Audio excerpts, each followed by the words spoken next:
Good morning, everybody. Thank you for joining us. This is Brahim Al-Husseini. I'm the managing partner of FullCycle Climate Partners. We're so thrilled today to have Tom Steyer with us. I'll introduce him, not that he needs an introduction, but I'll give you guys a little bit more background on him in a moment. A little bit about FullCycle. We're a growth equity real asset sustainability fund. We launched the fund because I personally have been an impact investor for decades, and I wanted a product that really accelerated the deployment of what we call climate critical technologies, because climate change is a race against time, and we need financial products that are risk adjusted, that allow us to put our money to work and get to a low carbon economy as fast as possible. So that's FullCycle, and that's what we do.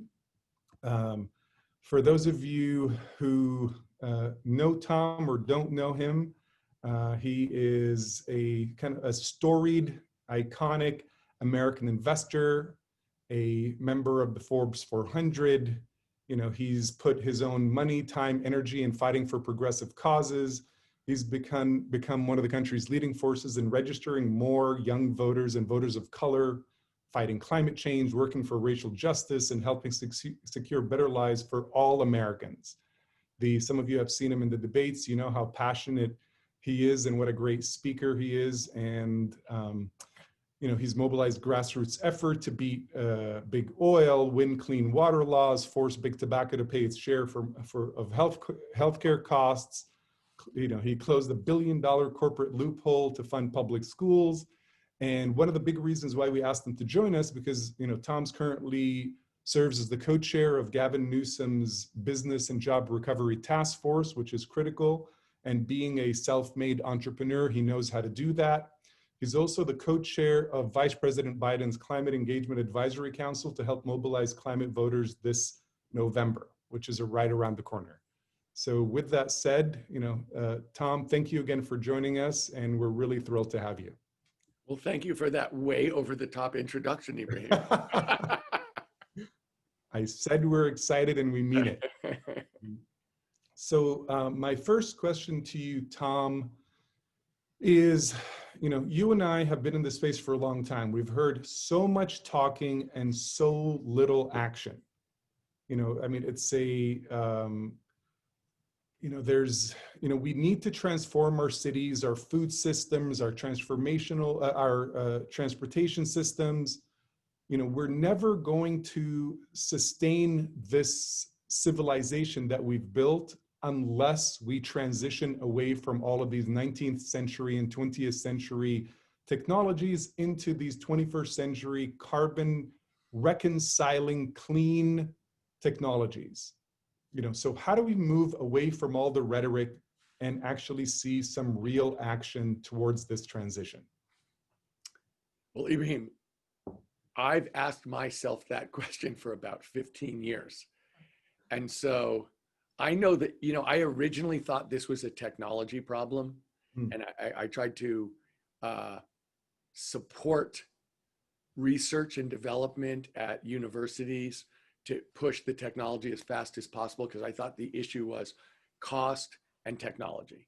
And then I thought maybe people don't understand that what you're talking about not only will handle a problem, which, as you say, threatens our entire civilization, but also will create millions of good paying union jobs, also will, you know, raise wages, increase growth, make people healthier, deal with some of our systemic racism. It's a win-win-win-win. But I thought maybe people didn't know that. And I did a series of studies with Mike Bloomberg and Hank Paulson called the Risky Business Project to say, hey, by the way, this whole idea this is bad for the economy is not true. This is very, very positive for the economy, in addition to dealing with an existential threat. But what I ultimately decided, and the reason that I quit my job at the end of 2012 and have devoted myself to trying to push politically, is that this is a political problem. For us to get this done, it is necessary for the government of the United States, and then the government of the United States in conjunction with governments around the world, set up a framework for the private sector to get it done. And until the government insists on it, I don't believe it can happen because frankly, the technology is ahead of where anybody thought it would be right now. I think that research and, normal entrepreneurship and ingenuity, we're at a place where we can solve this. The issue here is political. We've had to build a coalition over a long period of time to get behind this idea. We need the unit, we really need to be unified in this election to push it through. And then we've got to be unified and solid after the election to get done what we'll then be in a position to do. And so that's what, it was I hate to say it, but it was crammed down my throat that what we had here was a political system that was choosing self-destruction over prosperity and health. And so that's what I've been, trying to organize people across labor and climate and racial justice. When you're talking about the things I've worked on, that coalition has to push for this in conjunction with justice across society. It's when you were talking, it made me think of how the times have finally caught up to what you've known for, like you said, for the last 15 years. I mean, Nextera is now worth more than ExxonMobil. A wind farm operator is now worth more than an iconic oil and gas company, and that happened overnight. So here we are, we're finally there. So talk about the economics working in everyone's favor. Well, Ibrahim, it's funny that you'd mention ExxonMobil because I went back and checked. Their stock price peaked in 2007. So if you think of them as a proxy for the oil and gas industry, and they're the biggest American oil and gas company, that's a statement not just about money you've lost in ExxonMobil, but more than that, as you know, it's money you didn't make by doing something else. So the cost of sticking around for the demise or for the decline of fossil fuels is a double whammy because you weren't in the new industries. And so when we think, and don't forget, I was on a board of a major university and I brought up the need to divest, and I really was all by myself because people were feeling like we can't give up our ability to make money in fossil fuels. It's like, there's no ability to make money in fossil fuels. This is the true investment catching a falling knife. Like, really? It's going to go like this and you're going to do this before it does this? I don't think so. So we're seeing, and this as well as anyone in the world, we're seeing all the lines cross that we swore 10 years ago we're going to cross. Yep. We're seeing wind and solar cheaper than oil and gas. Yep. We're seeing electric vehicles with an upfront cost that we can see in the next few years. Upfront cost is going to be lower than internal combustion driven cars. And that doesn't take into account going to the gas station every week. It doesn't count the upkeep of internal combustion engines, which have a lot of moving parts and take a lot of upkeep. Doesn't take into account the costs of an internal combustion engine that no one counts, which have to do with pollution in its various ways. But the upfront cost is going to cross. And so what we can see is, which I've been saying for a long time, I think it's quite amusing that I've been arguing with so-called conservative business people that we should be betting on American and ingenuity and entrepreneurship and research, not on burning rocks, that we can beat burning rocks. And and the lines are going to cross it. As a Californian, look, we get on these decline curves, they don't stop. Nope. Human Beings are smart. And so we're seeing it cross. And we're also seeing, I don't know if you've been following this, but if you look at I haven't seen the numbers for September 30th, but on June 30th, I looked to see what the fossil fuel portfolios were doing in the context of the big banks.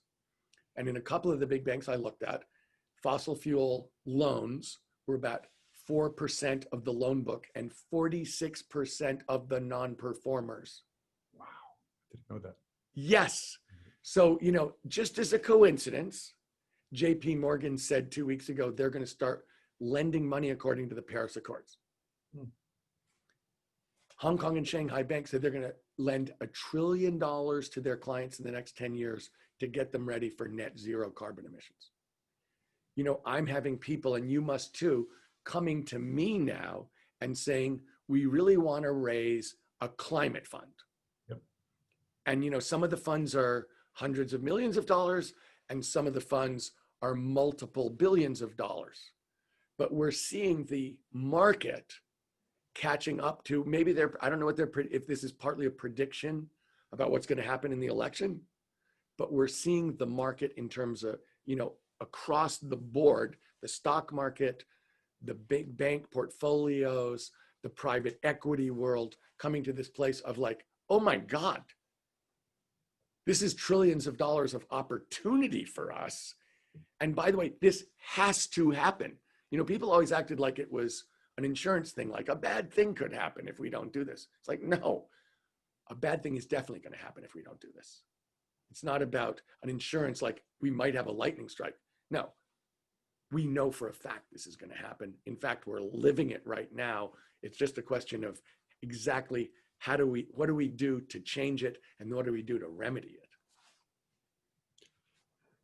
I couldn't agree more. I want to take one step back and just reaffirm something that you said about, you know, market-ready technology. The technology is there. There is no issue with rolling it out globally. We see 15 deals a week, and we only invest in the market-ready technologies. We don't even have to worry about early stage stuff that's going to take decades to become commercialized. Really, you are only investing, and let me ask you this, Ibrahim. Compared to either 1, 2, 5, or 10 years ago, how does it look today versus what you were looking at then? Oh, so there's so many, you know, so we use, you know, NASA and the Department of Defense TRL level, which goes from 1 to 9.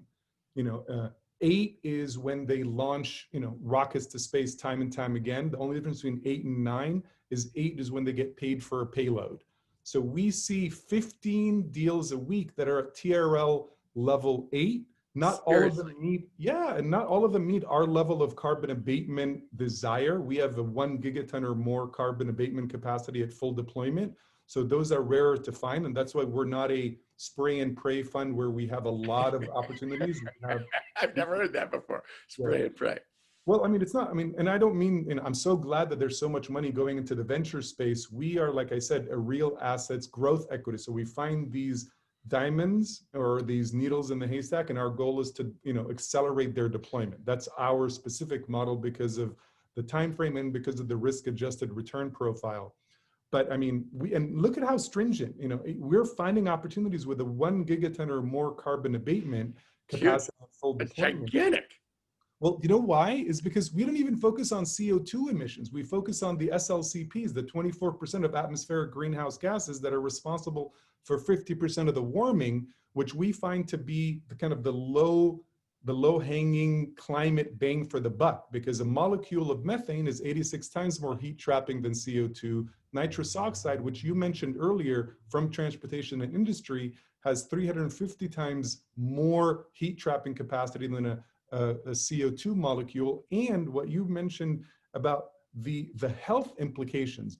Delhi, for example, has 25% of the children's respiratory systems being adversely impacted because they're breathing nitrous oxide every day because of all the rickshaws, the industry, the cars. All of this is going to go away when we transition to an electric transportation system.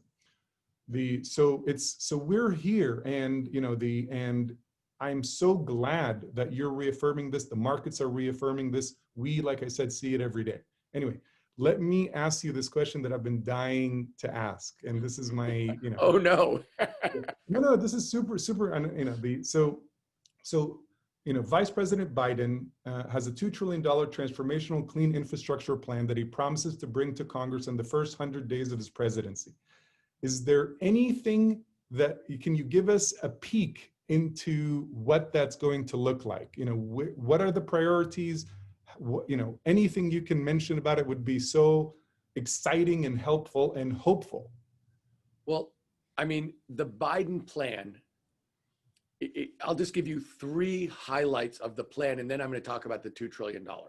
Great. because it's $2 trillion in the first 4 years to basically go towards building green infrastructure across America. And I want to come back to that. But the other two parts of the plan that I think people should have in their heads to just parameterize what this campaign and this candidate are talking about is one, 100% clean electricity generation by 2035, 100% net zero carbon emissions economy-wide by 2050. So that's sort of frames in a time frame. As you said, this is a race. This is not about getting it done. This is about getting it done now. Yep. You know, about moving urgently and effectively. So the $2 trillion, what does that look like? I mean, it looks like everything.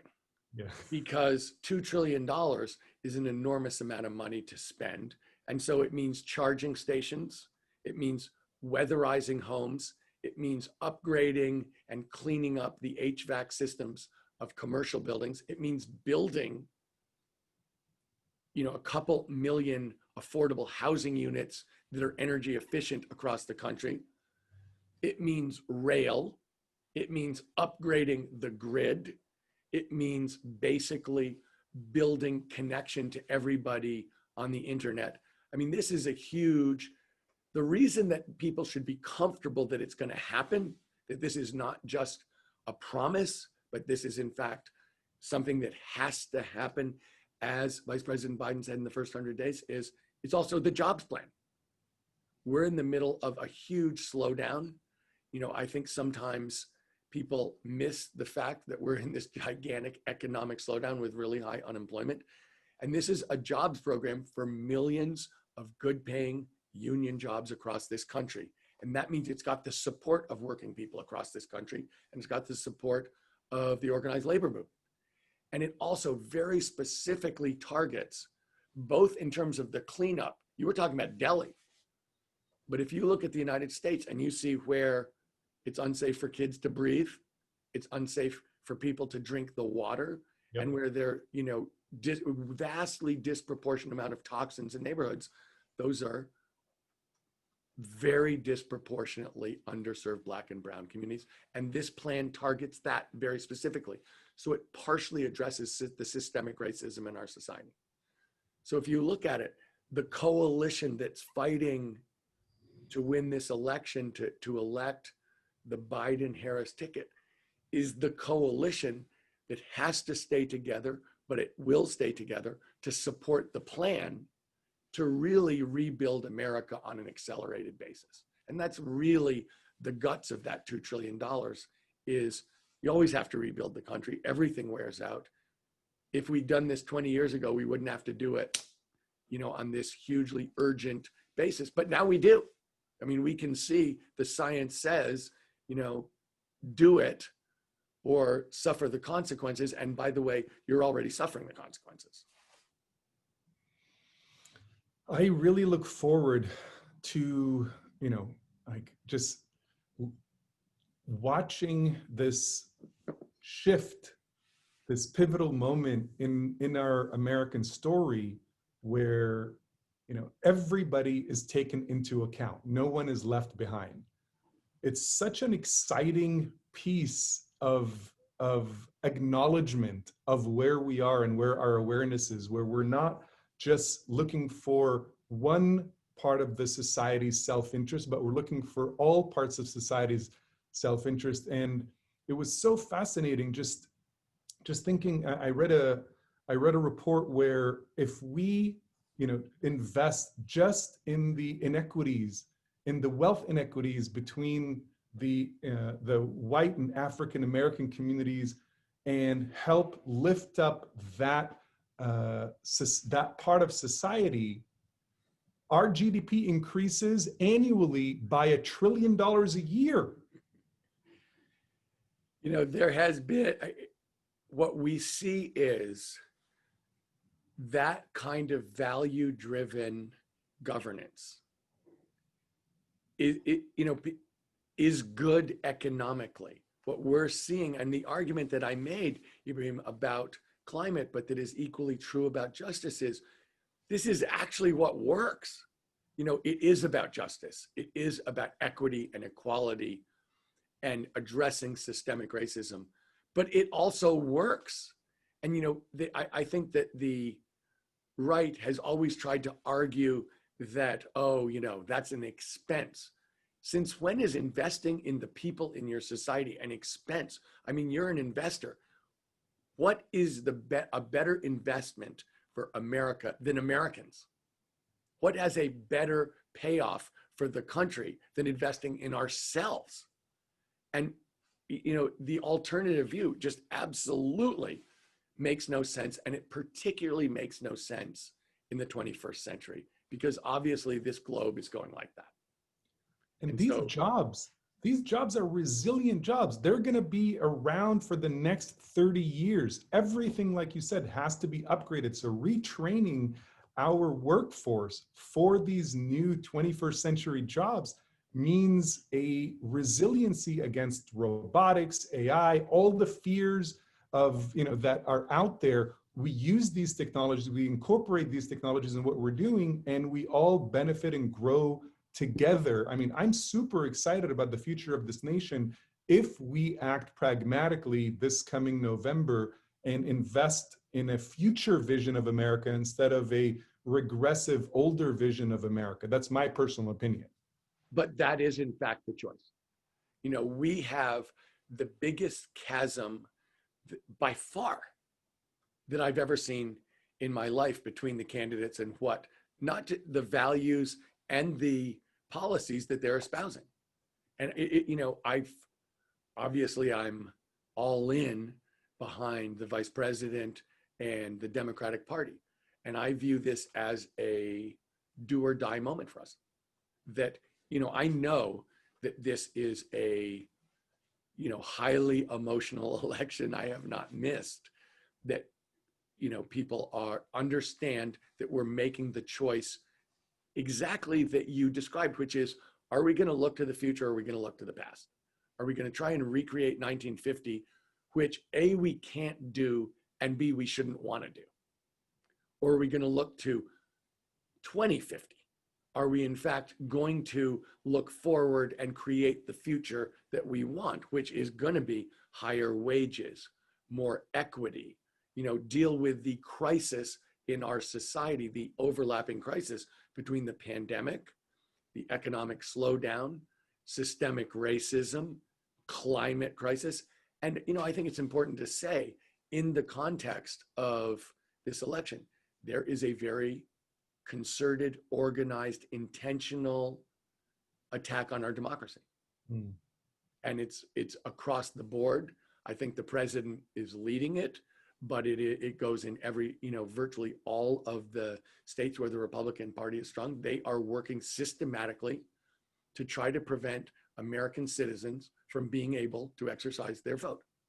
And that is incredible. If you think in the context of our democracy, that there would be a major political party actually working to subvert the democracy actively across the board. But it's not more amazing that the one major political party in the world that is still denying climate and doesn't even see any responsibility to address the climate crisis is the Republican Party in the United States of America, the only party in the world. So this is a very unusual election. It's generational. I believe turnout, I'm a big turnout person as opposed to persuasion. I believe we will have the highest vote total in American history, incredibly high participation, and especially record high participation of young people. And if that's true, and they tend to vote at much lower rates than other American citizens, and I started the biggest youth voter mobilization effort in American history, Next Gen America. If they show up, that's a game changer across the board in America, because they are hugely Democratic.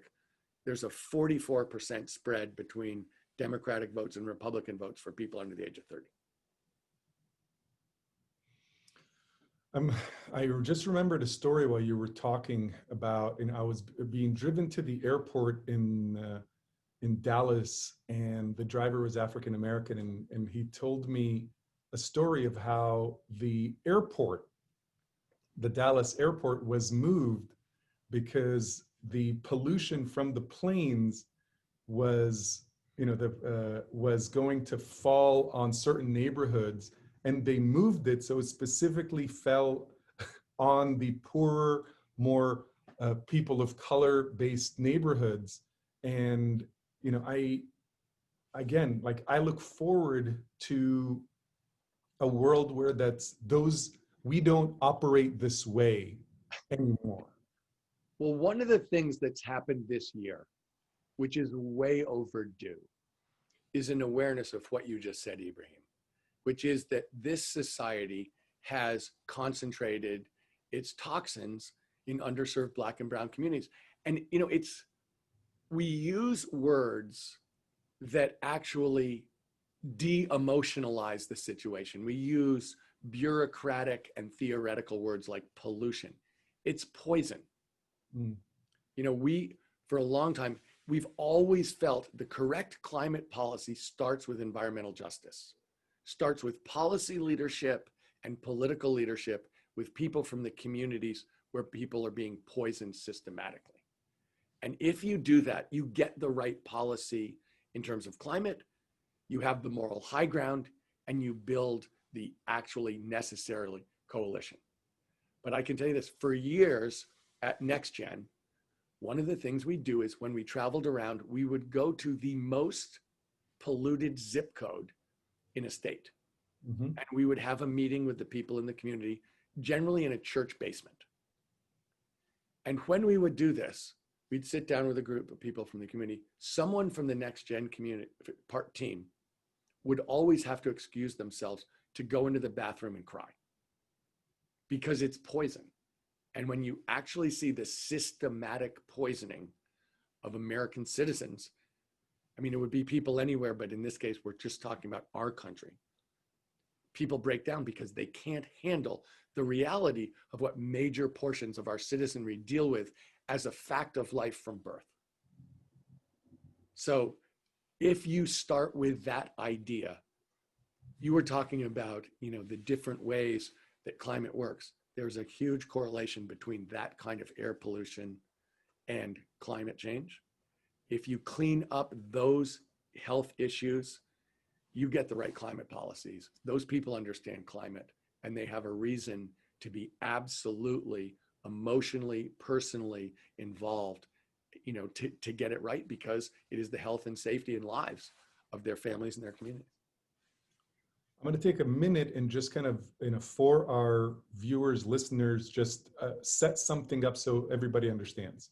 So climate change, pollution, this is the reason why all of this exists, is because in the 19th century and 20th century, we developed all of these fantastic technologies that underpin modern civilization. It's like the invisible stuff, the stuff that happens when you turn a switch and a light goes on, you turn a faucet on and water comes out, you throw a used tissue away and it somehow miraculously disappears. All of these systems that are what underpin modern civilization, they were never designed to be healthy or underpin or reconcile the carbon math on the planet.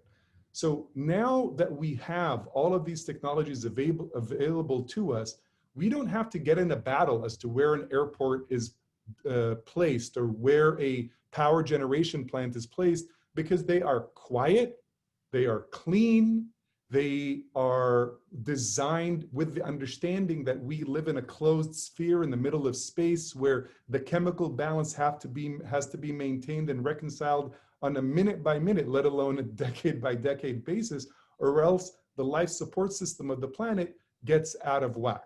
So fortunately, it's really just a matter of people in power, systems, taxation, are all aware that this exists and accelerates its rollout worldwide. Which brings me to this interesting narrative and rhetoric that I hear a lot that I find to be completely false, and you can correct me or collaborate what I'm saying, is the right says, okay, the free market system should determine what technologies win and what economics win. That's fine. So let's assume that is actually correct. Right now, the fossil fuel industry has an existing structure in the tax code that allows the MLPs to have a single taxation structure that renewable energy, other clean infrastructure is not allowed to do. So we get taxed at double what a fossil fuel project get taxed at, and we still win now with the economics, even with that double taxation layer.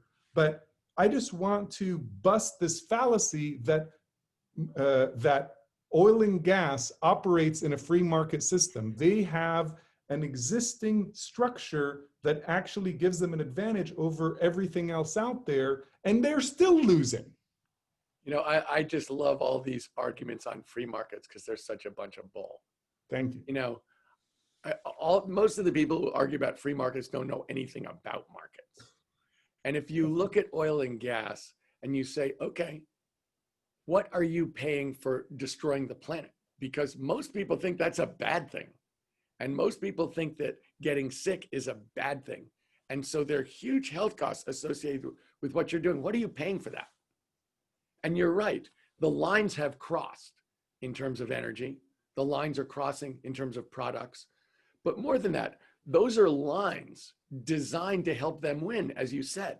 So the idea of a free market that, it's a perfect market with all the information included. So therefore that dispersion of information is the best way to come up with an answer is a complete crock.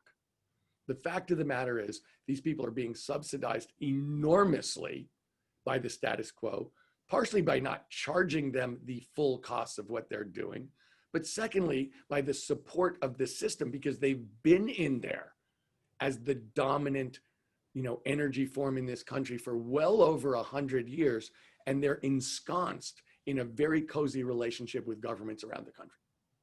And so, the whole idea of, this is a free market, that is a myth that people have put out as a way to justify what they want. And, I look at all these people and I'm not mad about it, but I don't believe it for a second. And I believe it's entirely, self-serving. And I'll give you an example, Ibrahim. So I remember in 2007 and 2008, talking to a bunch of people in the financial system. I was working as an investor and I had friends throughout the system. And basically I talked to someone who is senior person at one of the big banks, actually one of the big investment banks. And he said to me, we're not an American company. You have to understand, Tom, we're not an American company. We make the majority of our money around the world. We have to think of ourselves as a global company. And that's, how we, and so, when you get mad at us about trying to evade taxes and all this stuff, that's not fair because, we don't really have a responsibility to the United States because we're a global company. And I mean, in 2008, they needed $25 billion over the weekend. And my attitude was, call Moscow and see how they feel about that. Give Beijing a ring and see how they feel about giving you $25 billion over the weekend. It doesn't get me mad, but I understand that when business people are talking about the free market, it's a self-serving thing for them to explain why they have no responsibilities and that in some level, the market is moral. That's not true. We need a change here. We need the government, the elected officials, the representatives of the will of the American people to make that change. And that's exactly what I've been working on for 8 years. That's why I've been talking to people in the labor movement. That's why I've been trying to organize people in the climate and environmental movement. That's why I've been talking to people in the environmental justice and racial justice, community movement. Absolutely, because that's actually the moral part of America, is the people of the United States with everybody equal. Everybody getting their say, standing up for what we think our values are and what we think is right. That's how we're going to change society. both in terms of the election and then supporting the officials who who we've elected and voted for. And Ibrahim, that's what has to happen. If you look back in American history, if you're waiting for all the status quo, elite, rich people to save us, you're going to wait forever. Yeah, it's, I mean, thinking about how this whole system has been organized, it's been organized for perpetual growth on a planet that comes with limited resources. We have finite creativity, and our greed seems to be, infinite creativity, and our greed seems to be infinite as well. But we live on a planet with limited resources, with real human beings who breathe real air and drink real water. And the fact that we are allowed to use the commons, the air that everyone breathes, the water that everyone drinks, the land that everyone needs to be able to grow food on, including all the other creatures on the planet, as our waste dump, is not, that's not reflected in the price of goods and services in the world. Everyone's supposed to bear that, but the profit goes to the corporations. That doesn't reconcile. It doesn't work. The funny thing about this always is, to me, has been that people on the right are always arguing that they're hard-headed realists. It's like, really? Because, by the way, you don't deal with the facts. You have this theory that you've made up about how the world works that doesn't involve the things you're talking about, like health and the natural world and the future. And you can see it across industries. You can see it, very, very, in a very concentrated fashion right now in terms of what we're doing to the world. And you think, how could that possibly continue in a way that's positive? And the answer is, it can't. We have to have a change. And actually, dealing with the facts, the hard-headed, realistic thing to do is to be data-driven and realistic and caring,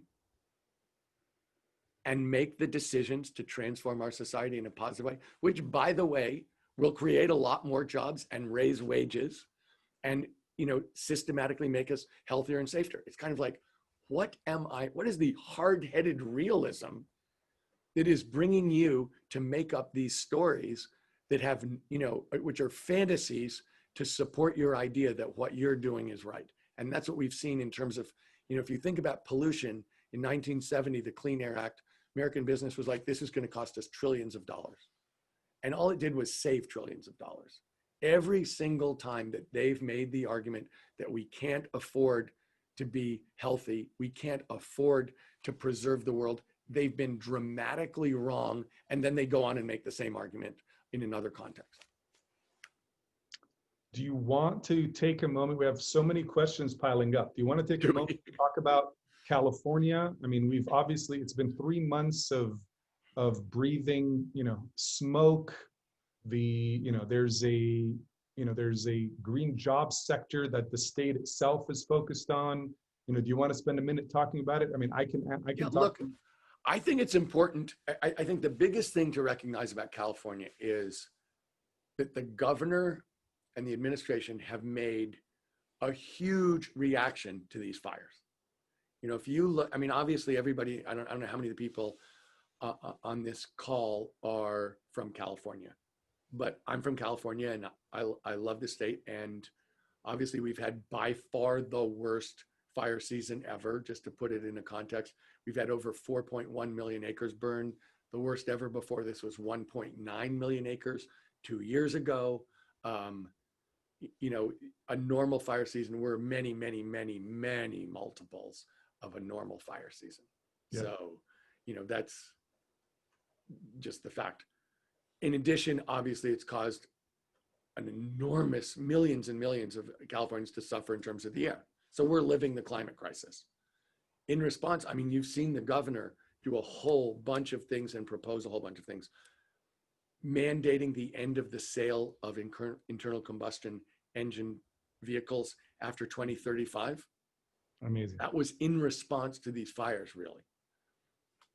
Setting aside 30% of the land in this state by 2030 was really in response to these fires. asking the legislature to ban fracking starting in 2024, which some of the stuff he can do through the power of the California Air Resources Board or other executive power. He's asking the legislature to do that and to put in buffer zones around oil and gas drilling.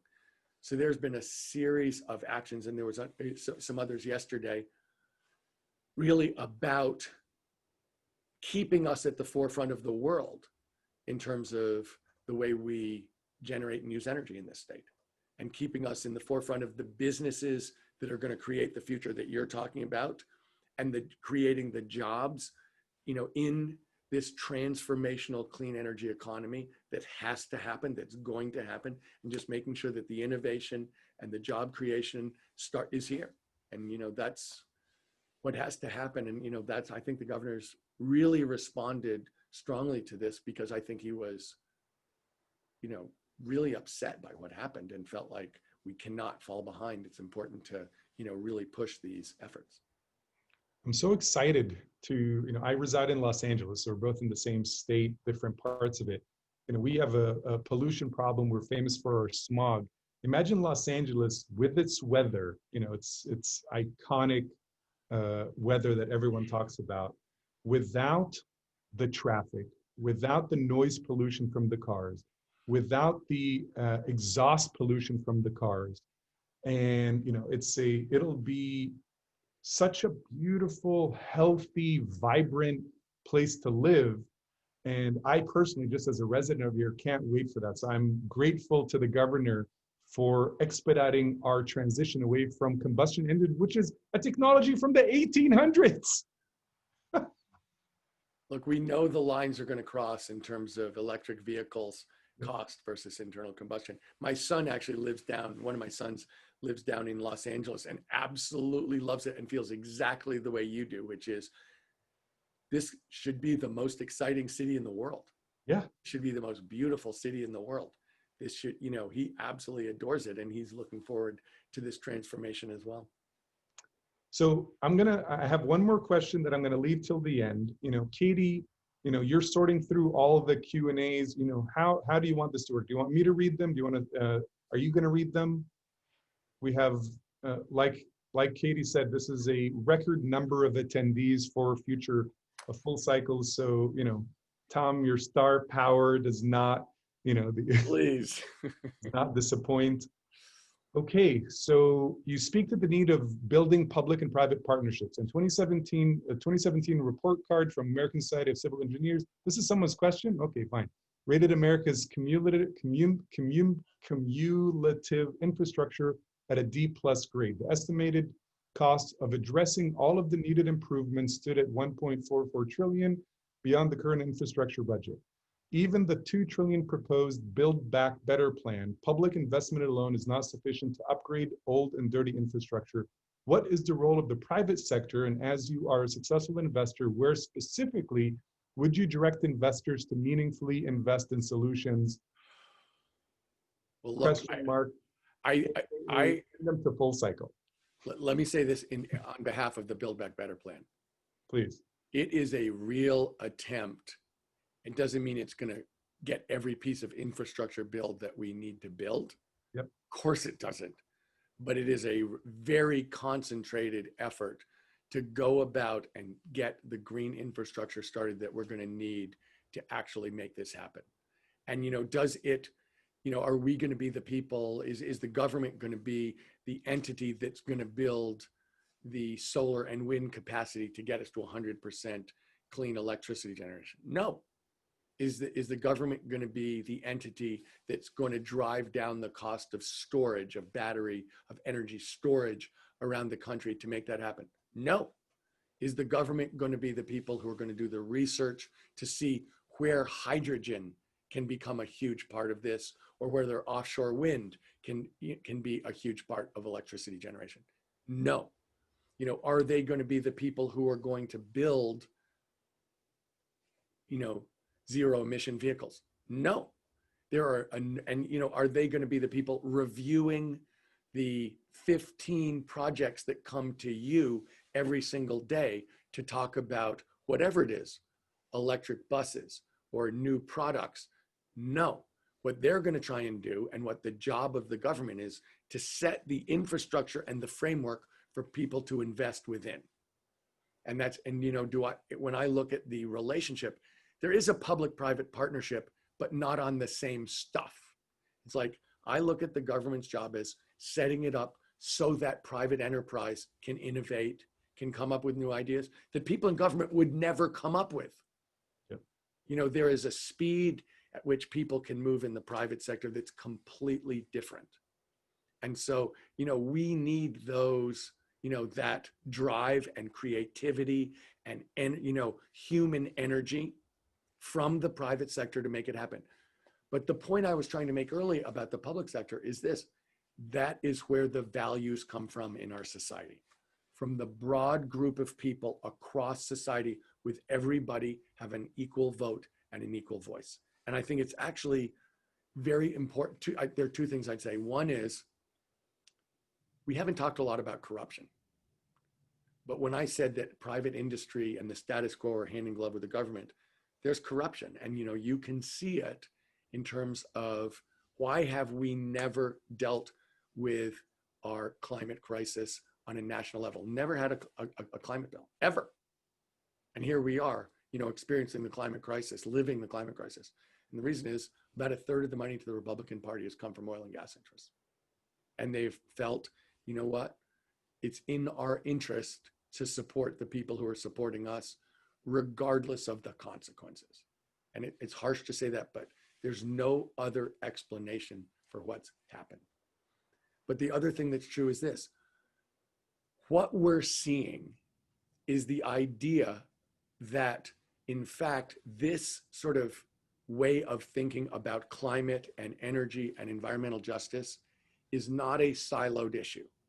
That, in fact, this is going to be something that goes across government and across industry. So that, the housing secretary is going to have to be a climate leader. The transportation secretary is going to have to be a climate leader. Not an oil and gas lobbyist? It's going to have, but they're going to have in their mind, the State Department is going to have to, when we're dealing with other countries, we've got to be talking climate. The Commerce Secretary is dealing with trade, is dealing with economic development, has got to have climate in the back of his or her head. It's got to be across the board. I talked to a friend in probably 1996. So when the internet was kind of exploding on conscious, and I referred to something as an internet company, and this is a venture capitalist and a very smart guy, still a friend of mine. He said, "What are you talking about?" And I said, "Well, the internet companies." He said, "Tom, if you have a company where they turn on the lights in the morning, do you call that an electricity company?" And I said, "No." And he said, "Internet companies are companies using a technology to provide a good or a service. It's about what they're providing, not about the way they're providing it." So in fact, that's how we have to think about climate, is that, in fact, it's in everybody's consciousness. Everybody's an internet company now. Because it's in their head. How do we use this, overwhelming fact of life in the 21st century in terms of how we provide our goods and services? We're not an internet company. We're a company that uses the internet. And that's really has to be how the government and industry thinks about climate and energy, which is, we're not an energy company, but we absolutely have to take into account in everything we do what we're going to do in terms of climate and energy, or we're really not going to survive. And it's a new way of thinking. Anyway, the economy exists because we have a civilization. The civilization exists because we've had 12,000 years of stable climate that we've now disrupted. And that's why this age is starting to be called the Anthropocene age. So we are destroying the foundation of which the economy and civilization was built on, which, believe me, will have a much more detrimental effect on anyone's investments than actually going ahead and becoming a climate company across the board. Yes. As Ibrahim, there's a tool that I used, which is basically a big computer program, a big computer program where you can change the different policy impacts and see what the impact is on climate. Like, you go, okay, if we have a $20 tax on carbon, what's that mean in terms of output? Like, what it would mean for the economy? Or if we weatherize every home in America, what does that mean in terms of you know, greenhouse gas emissions and climate. So there's all these different things. But one of the things that I found just so funny is it has default assumptions. And so the default assumption is that if we don't do anything and we continue on this course, we basically move the temperature in the global temperature by 4.7 degrees Celsius by 2100. But they also have a constant 2.1% GDP growth, global GDP growth through 2100. And I said to him, you know, I find that amusing because let me tell you that if we're 4.7 degrees Celsius hotter in 2100, there will be no GDP. Your program is inherently insane because to think that those two aren't connected, who do you think is going to, at that point, what GDP are we talking about? Sure. And you know what's super interesting is if you talk to any investor in the world, any corporation in the world, any government in the world, and you said, hey, you know, if you were able to anticipate COVID hitting the world as it did and shutting down the global economy, would you have done anything about it when you found out? The answer would have been unequivocally, absolutely. Of course we would have. Climate change is something we know is happening. It's coming. We know that. So whatever economic effect that's going to, all the ripple from the economic effects, they're going to happen. So since we are lucky enough to know, thanks to the scientists that alerted us, now the world obviously is telling us firsthand, it's not just the numbers, we're feeling it, we're seeing it. You know, we have a chance not to have our economy destroyed by something inevitable, by doing something about it. So, and you know, and that's really what this election is about, in all sincerity, is are we going to, in fact, be data-driven and democratic with a small d and decent, or are we going to be the opposite? And it's such a clear choice. And I believe Americans on both sides understand how, you know, absolutely central the decision that we're making is.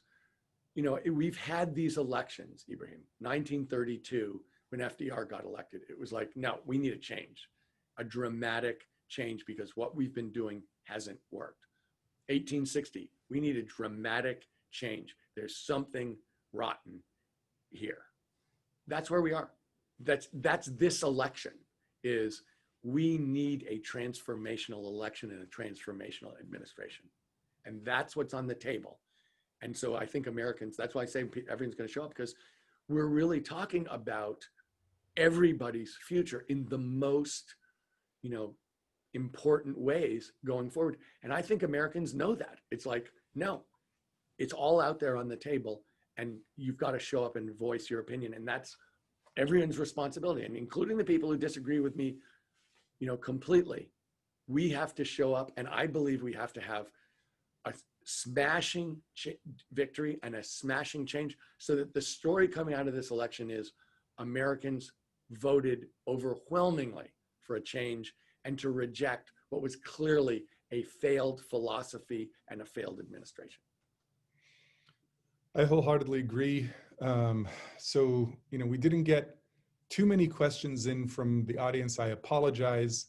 I want to ask this final question, because I've heard you say, you know, that if you think you can achieve your life's work within your lifetime, then think bigger. So what's the largest action you hope to play a part in that will help transition a carbon future, a world, not even just a net carbon future, a world that works for everyone, not just for some, and a world that works for everything and not just our civilization, because we cannot end up in a world where it's sick humans, super hot temperatures, and just the animals that we rely on to keep us company and that we consume. That is not a future that we want to leave the next generations. It also won't work. Look, we are in a struggle for existence and for justice. And the two are inextricably linked in my mind. And if you think about what we're trying to do, we're trying to preserve God's earth, and we're trying to protect the most vulnerable. And if we do that, we will also create millions of jobs. People will be better paid and healthier. But we're in a struggle for existence at this point. And the good news is we have the ability to take this into our hands and succeed. And so I look at this, look, that's why we were put on this earth, to have positive impact, to be part of the positive force for the future. And so I don't feel bad about this. It is really important. It's not a fake struggle. It's an absolutely, elemental struggle for all of us. Great. That means we get a chance to make a real world, incredibly important contribution to the future and to justice and to the meaning of why we're here in the first place. But that is literally where we are. And, we have the ability to do this. We have the technology to do this. We just have to make sure that we organize ourselves, that we keep our values in front of us of what we really actually care about as human beings. And then we do the right thing and we win, because we have to win. And that is exactly what I am pushing as hard as possible to do. Both through November 3rd, we need an overwhelming, convincing win. And then afterwards, to keep together and to make sure that we fulfill the promises of this campaign and this candidate, and actually make it happen in a way that preserves the world and makes it much better.